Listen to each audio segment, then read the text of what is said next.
सभी दर्शकों को सादर प्रणाम। जय श्री कृष्ण। शास्त्र संगत चैनल पर आप सभी का हार्दिक स्वागत, अभिनंदन। दर्शकों, आज मैं हरितालिका तीज के बारे में जानकारी दूंगी कि वर्ष 2023 में हरितालिका तीज कब है, पूजा की विधि क्या रहती है, व्रत के नियम क्या रहते हैं, पूजन का मुहूर्त किस समय है, पूजन सामग्री क्या क्या रहती है इसमें, और पारणे का समय क्या रहेगा, और व्रत कैसे किया जाता है, किस प्रकार 4 प्रहर की पूजा की जाती है, यह सारी जानकारी दूंगी। तो सबसे पहले बात करते हैं कि यह व्रत कौन करता है। हरितालिका तीज का व्रत सुहागिन महिलाएं करती है।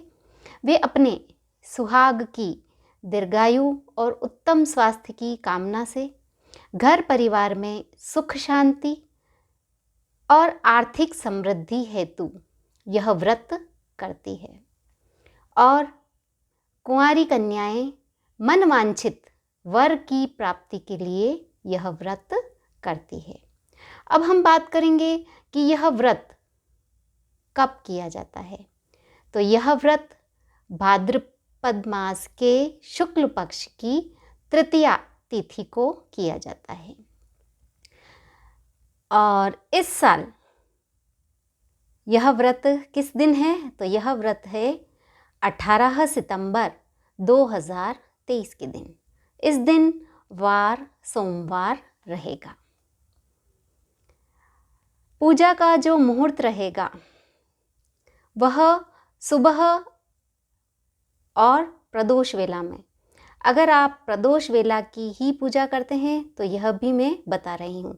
सुबह व्रत का संकल्प लेना है, क्योंकि बिना संकल्प के व्रत का महत्व नहीं होता है। तो व्रत का संकल्प किस समय लेंगे वह बता रही हूँ। दिनांक क्या है? 18 सितंबर 2023। इस दिन वार सोमवार है। तो आपको सुबह जल्दी उठना है, ब्रह्म मुहूर्त में आपको उठना है, स्नान करना है, शुद्ध और पवित्र कपड़े पहनने हैं। हो सके तो लाल रंग के वस्त्र आप धारण करें या पीले रंग के वस्त्र आप धारण करें। फिर क्या करना है? संकल्प लेने का जो मुहूर्त है वह रहेगा सुबह 6:10 से सुबह 8:30 तक। तो इस समयावधि में आप चाहे तो अपने घर का जो पूजा स्थान है वहाँ बैठें, भगवान की आप नियमित जो पूजा करते हैं वह करें, और हाथ में जल, अक्षत और पुष्प लेके संकल्प करें।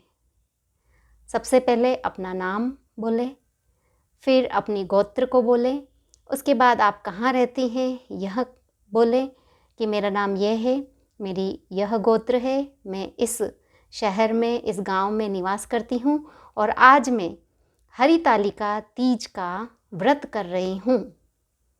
तो यह व्रत जो मैं कर रही हूँ इसका मुझे पूरा फल मिले। मैं जिस मनोकामना से यह व्रत कर रही हूँ वह मनोकामना आपको बोलनी है और फिर जल को छोड़ देना है। तो इस तरह आपको सुबह संकल्प लेना है, और आप चाहें तो भगवान की पूजा भी कर सकती हैं। अब हम बात करेंगे कि व्रत के नियम क्या रहते हैं। व्रत के नियम, दर्शकों, यह जो व्रत है बड़ा कठिन व्रत है। इस व्रत में पानी भी नहीं पीते हैं। पूरे दिन निर्जल रहना होता है। जब तक 4 प्रहर की पूजा नहीं हो जाती रात्रि की, तब तक जल भी नहीं पीते हैं।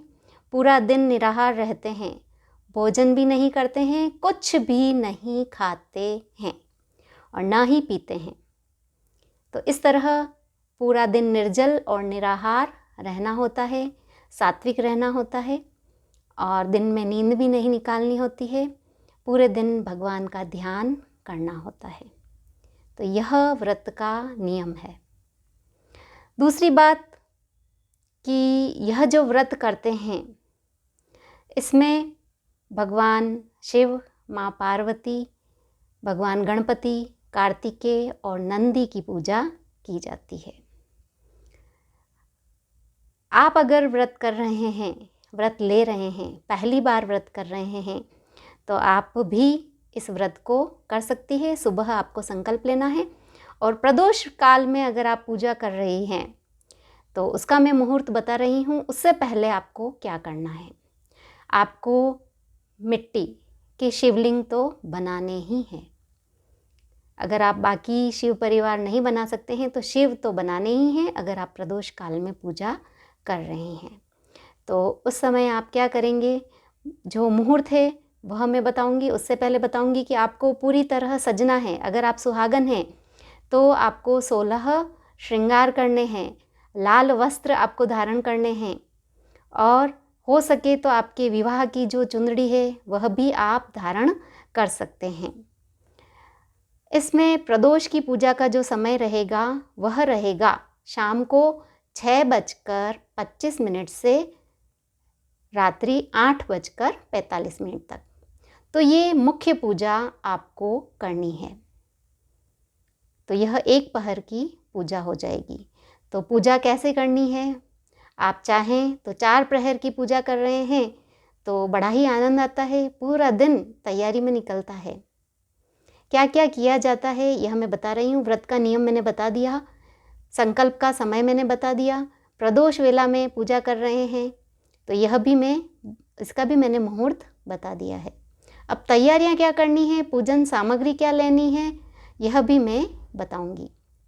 तैयारियां क्या करनी है, अगर आप 4 प्रहर की पूजा कर रही हैं तो आपको क्या करना है, शिव परिवार की मिट्टी से मूर्ति बनानी है। अब मिट्टी कैसी होनी चाहिए, मिट्टी शुद्ध होनी चाहिए। ऐसे स्थान की मिट्टी जहाँ पाँव नहीं लगते हैं, इस प्रकार की मिट्टी आपको लानी है। उसके बाद मिट्टी घर पे लाने के बाद उस पर 1-2 बूंद गंगा जल का छिड़काव करना है और उसके बाद आपको भगवान शिव, माँ पार्वती, भगवान गणपति, कार्तिकेय और नंदी की मूर्ति बनानी है।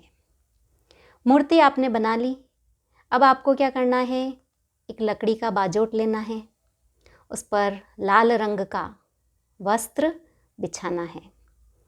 उसके ऊपर अगर आपके पास भगवान शिव पार्वती की तस्वीर है तो थोड़े से गेहूं बिछा लीजिए, वहाँ तस्वीर को स्थापित कर दीजिए।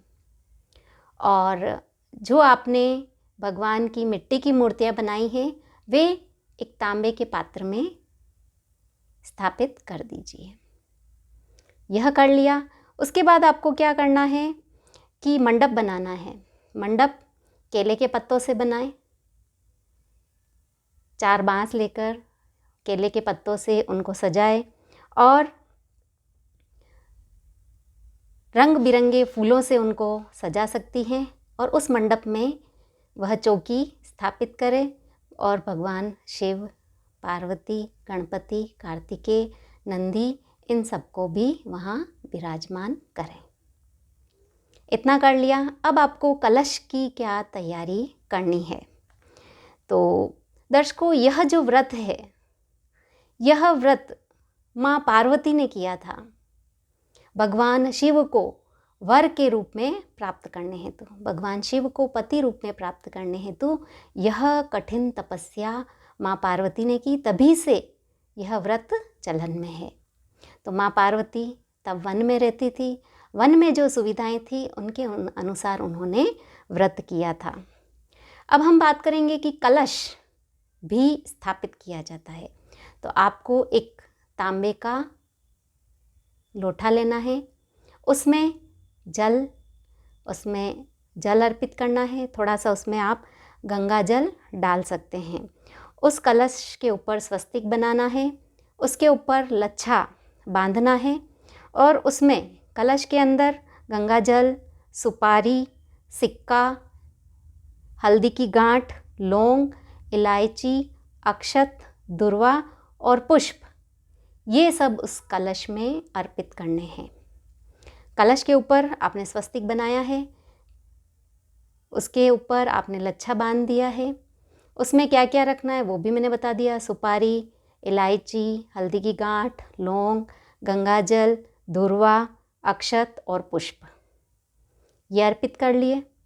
उसके बाद उस कलश के चारों ओर 5 आम के पत्ते या आशापाल के पत्ते अगर आपको मिलते हैं तो वो भी साफ़ करने हैं, उनको धोने हैं अच्छे से, उनके ऊपर चंदन की बिंदी लगानी है और 5 पत्ते उस कलश पर रखने हैं चारों तरफ। फिर उसके ऊपर क्या करना है, आपको एक शुद्ध नई कटोरी लेनी है, बड़ा कटोरा हो तो वो लो और उसमें चावल भर दो। और फिर उसके ऊपर एक बड़ा दीपक रखना है। दीपक में गाय का शुद्ध देसी घी होना चाहिए और दीपक इतना होना चाहिए कि रात भर प्रज्वलित रहे, क्योंकि 4 प्रहर की पूजा होती है तो अखंड ज्योत रहती है रात भर के लिए। यह करना है। उसके बाद आपको कलश उस चौकी पर रखना है, तो चौकी पर चावल से 8 पत्ती वाला कमल बनाना है और उसके ऊपर आपको कलश स्थापित करना है। तो मैंने तैयारी का बता दिया क्या क्या करना है। अब पूजा विधि के बारे में बताऊंगी तो सामग्री भी साथ साथ बताती जाऊंगी। आपने बढ़िया मंडप बना लिया सुंदर सा, उसको चाहे तो आप अच्छी साड़ी से भी सजा सकती हैं। वहाँ आप केले के पत्तों से, अच्छे अच्छे पुष्प से उसको बढ़िया सुंदर सजाना है। उस मंडप में भगवान की चौकी स्थापित करनी है, शिव परिवार की स्थापना करनी है, कलश स्थापित करना है। उसके बाद आपको क्या करना है कि सर्वप्रथम आपको एक अलग जल का लोटा लेना है। पूजा की थाली में तो जल का लोटा लेते ही हैं, वह तो कलश आपने स्थापित कर दिया, तो जल का लोटा, अक्षत और पुष्प हाथ में लेने हैं। जल के लोटे से थोड़ा सा पानी लेना है हाथ में और अक्षत और पुष्प लेने हैं। और उसके बाद आपको शिव परिवार का आह्वान करना है कि हे भगवान गणपति, हे भगवान शिव, हे भगवान कार्तिकेय, माँ पार्वती, नंदी, आप सब पधारें और मैं जो ये पूजा कर रही हूँ इस पूजा को स्वीकार करें। इस तरह भगवान का ध्यान करना है, उनका आह्वान करना है। उसके बाद क्या करना है, जिस प्रकार हम स्नान करते हैं, हम वस्त्र पहनते हैं, हम श्रृंगार करते हैं, उसी तरह भगवान की भी पूजा करनी है। क्या करना है, आपने ताम्र पात्र में जो भगवान बिठाए हैं उनको सर्वप्रथम स्नान कराना है। अब वो मिट्टी के बने हुए हैं तो ज़्यादा जल से स्नान नहीं कराना है, थोड़ा थोड़ा जल से स्नान करा देवें। उसके बाद पंचामृत से सभी को स्नान कराना है। उसके बाद शुद्ध जल से भगवान को स्नान कराना है। यह कर लिया, उसके बाद आप एक शुद्ध दूसरी थाली लेंगे, उनमें उन भगवान को बिठा देंगे। फिर क्या करना है, स्नान हो गया भगवान का और सर्वप्रथम जो आपने दीपक है उसे प्रज्वलित करना है और कलश किस तरफ, राइट साइड, दीपक भी दाहिने हाथ की ओर प्रज्वलित करना है। तो उस दीपक को प्रज्वलित कर दीजिए, भगवान को स्नान करवा दीजिए। उसके बाद कलश को भी शुद्ध, कलश की भी पूजा कर लीजिए और फिर कलश को भी स्नान कराइए, भगवान को भी स्नान कराइए। फिर क्या करना है, स्नान कराने के बाद भगवान को वस्त्र अर्पित करने हैं, भगवान को जनेऊ अर्पित करनी है। अब भगवान गणपति, भगवान कार्तिकेय, भगवान शिव और नंदी को जनेऊ अर्पित करनी है और माँ पार्वती को लच्छा अर्पित करना है, वस्त्र अर्पित करने हैं। उसके बाद माँ पार्वती को चुनरी ओढ़ानी है। उसके बाद क्या करना है, रोली से माँ पार्वती को तिलक करना है, भगवान शिव के चंदन से तिलक करना है और भगवान गणपति के भी तिलक करना है। उसके बाद आपको क्या करना है, कलश की भी इसी तरह पूजा करनी है साथ साथ। फिर माँ पार्वती को सिंदूर चढ़ाना है, भगवान शिव को माँ पार्वती को एक बार सिंदूर चढ़ा दीजिए, अक्षत चढ़ा दीजिए और पुष्प चढ़ा दीजिए। पुष्प लाल रंग का चढ़ाएं तो श्रेष्ठ रहेगा। सिंदूर 3 बार चढ़ाएं क्योंकि तीज है। तो इस तरह माँ पार्वती की पूजा कीजिए। भगवान शिव को जो प्रिय वस्तु हैं वह अर्पित कीजिए। सर्वप्रथम भगवान को जनेऊ आपने अर्पित कर दी, उसके बाद भगवान को चंदन से तिलक लगाइए, उनको भस्म लगाइए और भगवान शिव को पीले और सफ़ेद रंग के पुष्प पसंद होते हैं, परंतु 2 फूल उनको पसंद नहीं हैं, एक तो केवड़ा और एक केतकी। तो इनके अलावा जो पुष्प हैं वे भगवान शिव को धारण कराएं। बेल पत्र आप भगवान शिव को चढ़ा सकते हैं, धतूरा चढ़ा सकते हैं, आँख के पुष्प भी चढ़ा सकते हैं। भगवान गणपति को कणेर के पुष्प अर्पित कर सकते हैं। बाकी सभी शिव परिवार की आप इसी तरह पुष्प अर्पित करें।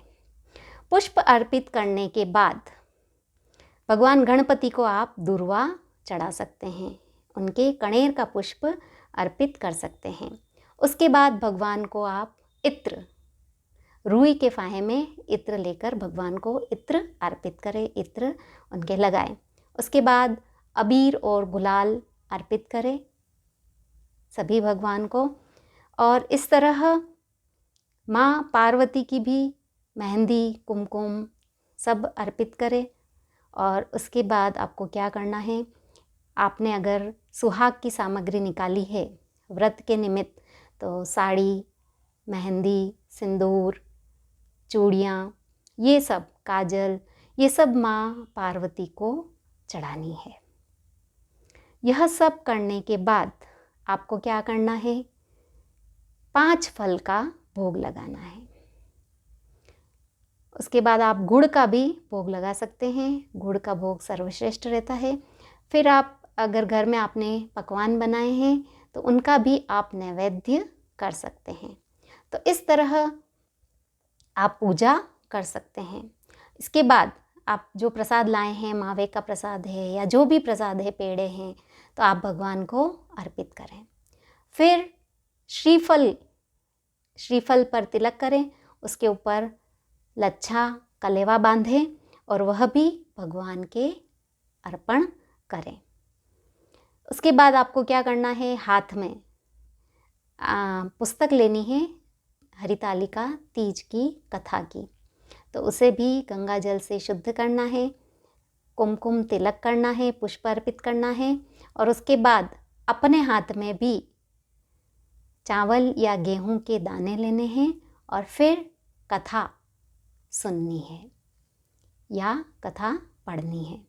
तो इस तरह आपको कथा पढ़नी है और उसके बाद आपको कपूर से आरती करनी है और फिर भगवान के चरण स्पर्श करने हैं, धूप लगनी है। और अगर आप 4 पहर की पूजा कर रहे हैं तो इसी तरह आप पूजा कर सकते हैं। आप चाहें तो छोटा सा यज्ञ भी कर सकते हैं, 2 प्रकार की समिधा लेकर भी यज्ञ कर सकते हैं। फिर आपको अगर 4 पहर की पूजा है तो ये इसी तरह चारों प्रहर में पूजा होगी, और अगर आप प्रदोष काल में पूजा कर रहे हैं तो इस तरह आप पूजा कर सकते हैं। कहानी सुनने के बाद आपको आरती करनी है और आप चाहें तो वहीं भगवान के पास रात को सो सकते हैं। अगर आप 4 प्रहर की पूजा नहीं कर रहे हैं और पूजा कर रहे हैं तो वैसे भी आपको रात्रि जागरण करना होगा। तो इस तरह आपकी पूरी 4 प्रहर की पूजा हो जाती है। उसके बाद आपको क्या करना है, सुबह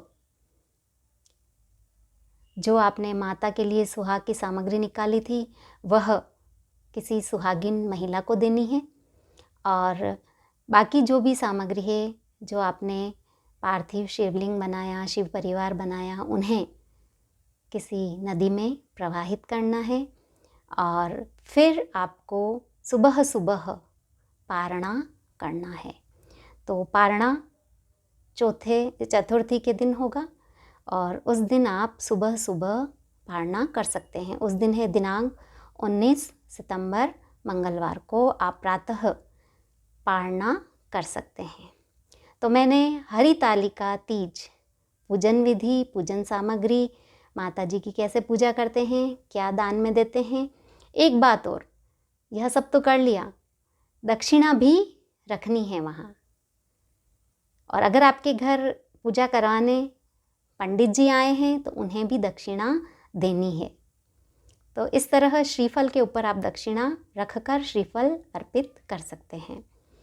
तो इस तरह सारा मैंने पूजा विधान बताया और इस व्रत का महत्व भी मैंने बताया। और अगर कुंवारी कन्या हैं, उन्हें मनपसंद वर चाहिए तो यह व्रत करें, उनकी मनोकामना अवश्य पूरी होगी। और सुहागिन महिलाएं हैं, वे ईश्वर के आशीर्वाद से सुहागिन रहेगी। पूरी श्रद्धा भाव से इस व्रत को करें। दर्शकों, अगर यह वीडियो आपको पसंद आया हो तो वीडियो को ज़्यादा से ज़्यादा लाइक कीजिए, वीडियो को शेयर कीजिए। चैनल को अगर आपने अभी तक सब्सक्राइब नहीं किया है तो कीजिए, ताकि आने वाले समय में मैं जो भी जानकारी प्रेषित करूं वे आपको आसानी से मिल सके। सबको हरितालिका तीज की बहुत बहुत बधाई, शुभकामनाएं। धन्यवाद। जय श्री कृष्ण।